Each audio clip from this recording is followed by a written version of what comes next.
Please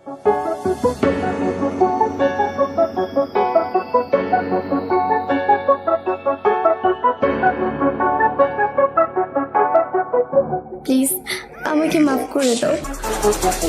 ভালোবাসার আমি তোমার লাইফে আবার ব্যাক করতে চাই। তুমি করিতে না এমন, তোমারে ভালো আসি তোমার লাইফে সব থেকে অপছন্দের জিনিসটা ছিল সিগারেট। চলে দহ। এখন এইটাই আমার আপনজন। কেন এমন বলো